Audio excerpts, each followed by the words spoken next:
أنا اللي عملت كده في نفسي، ولادي من ساعة ما عملتها لهم وكل يوم عايزين نعملها لهم، فعلًا ما يعدّيش الأسبوع لمّا أعملها مرّة و2، سهلة وبسيطة واقتصادية. خلية النحل حلوة ومسكّرة وهشة وخفيفة، كلنا عارفين إن البرد الشتا بيحب المعجنات جدًا. تعالوا أقول لكم أنا عملت العظمة دي إزاي. هنجيب كده بولة العجن وهننزل فيها بنُص كوباية لبن دافي، ونُص كوباية زيت بس من النوع النضيف، وعليها نُص كوباية مَيّة، ونُص كوباية سكر، من كل حاجة نُص، وهنا بيضاية كاملة بحرارة المطبخ، ومعلقة خميرة، ورشة الفانيليا عشان زفارة البيت، وكمان رشة ملح.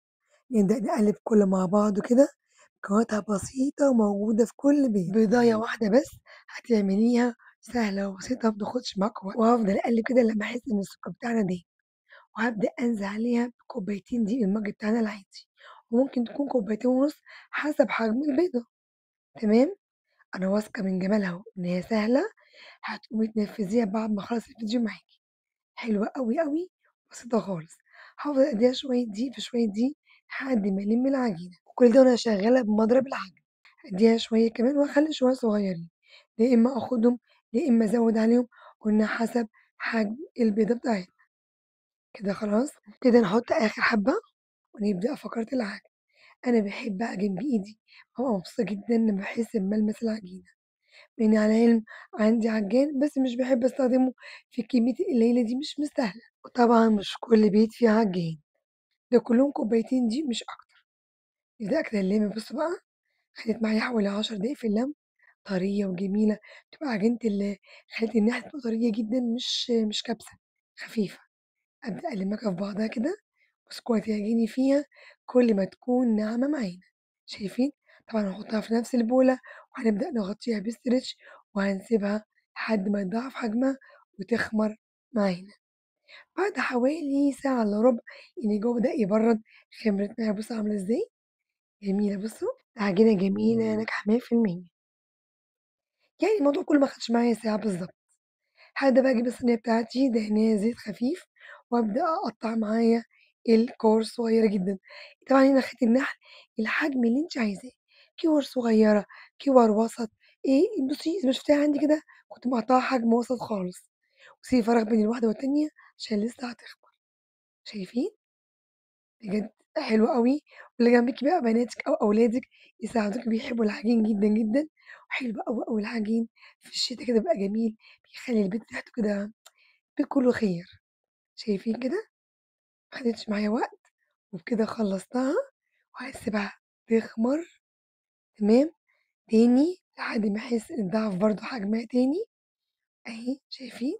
كمية بالضبط، تخمر وهارجع أوريها لكم شكلها وصل لحد فين، وبعد نُص ساعة شايفين؟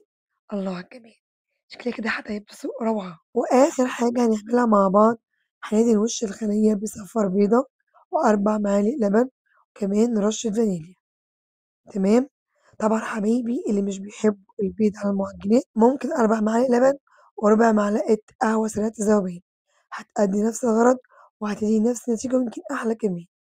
خلاص كده هنا وش الخلية، هنرش عليها بقى سمسم أبيض أو سمسم مستوي حسب الرغبة، كمان أنا عشان عاملاها حلو رشيت لها سمسم، لو أنا حاشياها جبن هاحط لها حبة البركة، تمام كده؟